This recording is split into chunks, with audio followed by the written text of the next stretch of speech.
Assalamualaikum warahmatullahi wabarakatuh. Salam sejahtera, selamat pagi buat guru-guru hebat di seluruh Indonesia. Di sini saya akan penimbasan tentang AKM bersama partner saya bernama Bu Fida. Nah, kebetulan Bu Fida ini belum mengetahui yang namanya asesmen nasional atau AKM. Nah, pertama-tama saya mau menjelaskan dulu bagaimana bergabung mengikuti tentang pelatihan AKM. Bu Fida udah punya SIM PKB? Oh ya, kalau belum, ini caranya pertama-tama kita buka dulu grup SIM PKB. Bu Fida?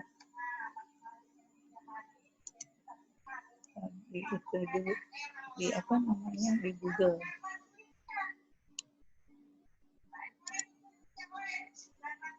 Nah, Bu Fida kan belum masuk ke grup SIM PKB. Jadi kita pertama-tama itu kita buka dulu mencari di Google boleh SIM PKB.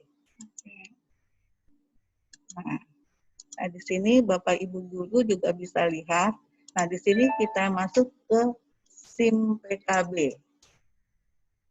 Nah, tinggal diklik Bapak Ibu guru. Nanti Bapak Ibu guru yang belum masuk juga bisa mengetahui. Nah, kita masuk ke portal program GTK Kemendikbud ya Bapak Ibu. Nah, di sini banyak pilihannya. Nanti Bapak Ibu yang belum bisa bergabung ke pelatihan, Bu Fida juga bisa masuk sebagai pemula. Nah, di sini banyak. Nah, langsung kita masuk ke guru belajar karena kita pengen tahu isi pelatihannya apa saja.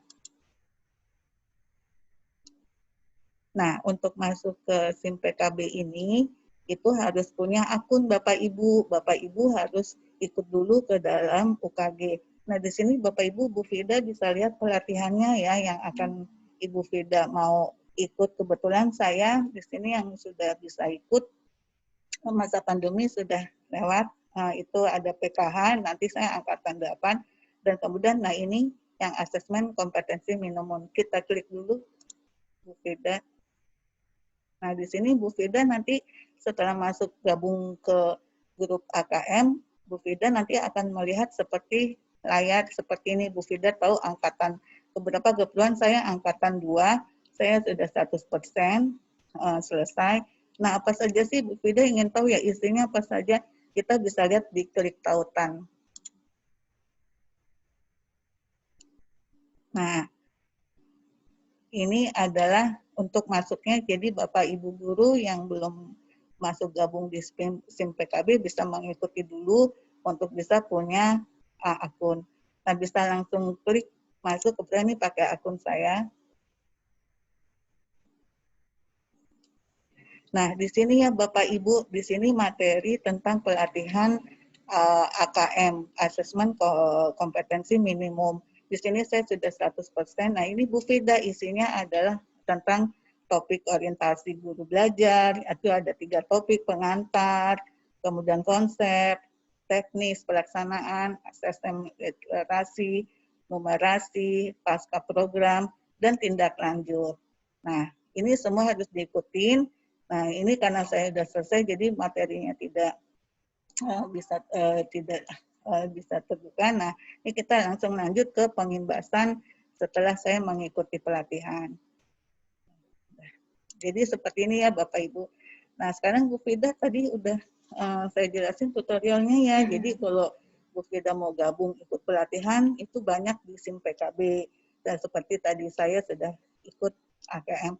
Sekarang saya mau menjelaskan tentang AKM itu sendiri. Bisa lihat di screen-nya. Nah, ini ya Bapak Ibu guru di seluruh Indonesia, kami dari SMA Negeri 5, kebetulan saya ingin memberi ilmu kepada partner saya, teman saya dengan Ibu Fida.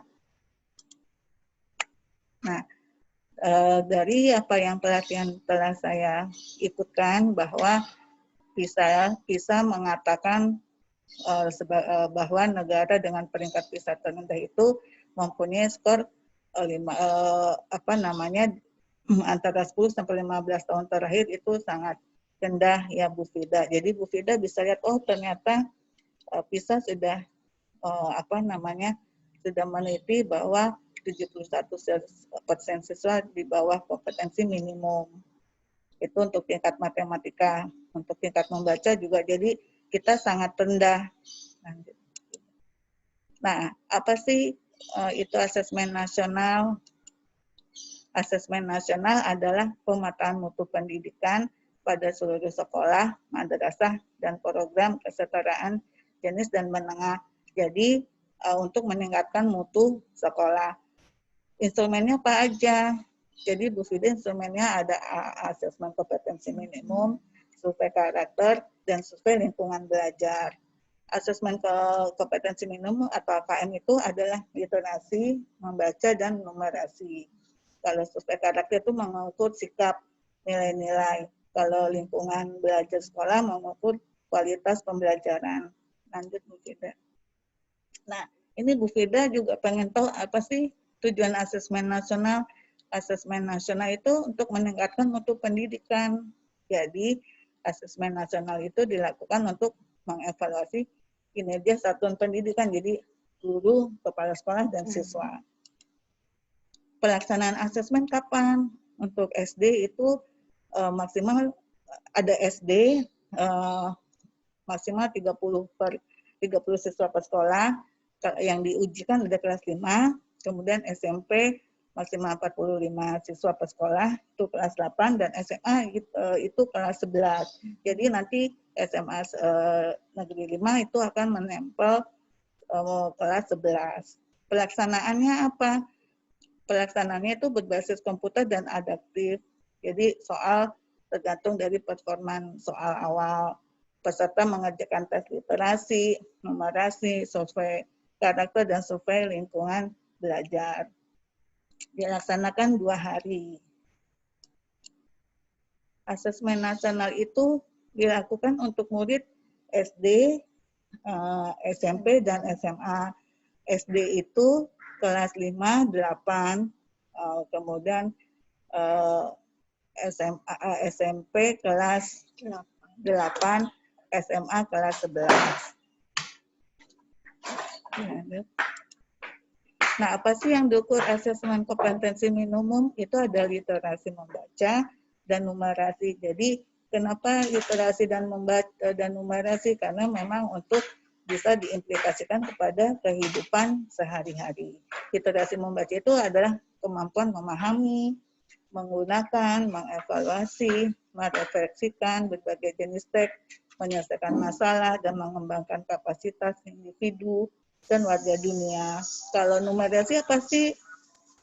Nah, kebetulan Bu Fida ngajar apa? Matematik. Nah, matematika itu masuk kepada numerasi, kemampuan berpikir menggunakan konsep prosedural, fakta, alat matematika untuk masalah sehari-hari ya Bu Fida ya. Nah, pasti Bu Fida udah dalam pelajarannya udah seperti ini ya. Lanjut. Nah, komponen AKM itu apa aja? Tadi sudah literasi membaca, ada konten, teks informasi, teks sastra, proses kognitif, informasi, interpretasi, evaluasi, dan konteks personal, sosial, budaya, saintifik. Kalau numerasi itu ada konten, bilangan, pengukuran ya matematika data, ketidakpastian, aljabar, kemudian proses kognitif ada pemahaman, aplikasi, penalaran, konteks ada personal, sosial kultural, dan saintifik. Bentuk soalnya gimana? Itu ada 5, pilihan ganda kompleks, isian singkat, dan non-objektif atau esai. Pasti matematika bisa esai ya? Tidak bisa. Nah, yang diukur survei karakter apa? Kita mau mendidik siswa atau menciptakan siswa itu berkarakter profil pelajar Pancasila seperti berkebinekaan, bergotong royong, kreatif, bernalar kritis, mandiri, dan bertakwa. Nah, ini contoh-contoh yang mengapa karakter jadi bertujuannya untuk mengembangkan murid secara utuh ya Bu Fida. Nah, mendorong sikap dia bertanggung jawab, kritis, kemudian bergotong royong. Nah, yang di lingkungan sekolah apa aja? Itu iklim keamanan sekolah, kebinekaan sekolah, indeks sosial ekonomi, kualitas pembelajaran dan pengembangan guru. Nanti bisa apa namanya ke dalam satuan pendidikan ini jadi menyangkut wilayah seluruh di sekolah ya Bu Fida. Silakan lanjut Bu Fida. Nah, ini adalah jadwalnya Bapak Ibu guru seluruh Indonesia untuk sekolah kami akan diadakan sekitar bulan Maret. Nah, alokasi waktunya untuk sekolah kami itu di hari pertama itu disesuaikan dengan tes literasi dan survei karakter. Dan hari kedua numerasi dan survei lingkungan. Nah, hasil asesmen 2021 digunakan sebagai pertama adalah pemetaan awal baseline mutu sistem. Yang kedua penyederhanaan hasil belajar bagi peserta didik program kesetaraan. Apa sih pemetaan mutu sistem, Bu Fida? Dari AKM itu yaitu tidak menilai kelulusan ya Bu Fida ataupun kinerja guru sekolah. Laporan hasil asesmen itu Bu Fida hanya diberikan guru dan sekolah untuk evaluasi diri dan perbaikan pembelajaran. Jadi hasil dari AKM itu dari asesmen nasional adalah untuk meningkatkan mutu sekolah. Kemudian murid, orang tua, guru dan sekolah takut nggak sih terhadap AN? Ya, itu pertanyaan. Ternyata tidak. AN itu tidak mengacu pada nilai siswa individu, ya. Jadi tetap kepada proses perubahan atau kinerja atau mutu sekolah. Dan dua, uji penyetaraan ya untuk program khusus yang sekolah penyetaraan. Nah, dari yang tadi Ibu sampaikan, Bapak Ibu guru bagi yang belum memahami AKM, asesmen nasional ataupun asesmen kompetensi minimum, menurut Bu Fida bagaimana? Kira-kira tadi penjelasannya cukup jelas ya, dan jadi tahu ya. Ya. Nah, Bapak Ibu guru di seluruh Indonesia, cukup sampai sekian pembahasan saya tentang AKM dan juga asesmen nasional kepada teman saya, Bu Fida, guru matematika. Kebetulan Bu Fida ini belum mengetahui adanya asesmen nasional. Dari saya cukup sekian, tetap semangat, dan semoga pendidikan di Indonesia tetap maju. Semangat. Terima kasih. Wassalamualaikum warahmatullahi wabarakatuh.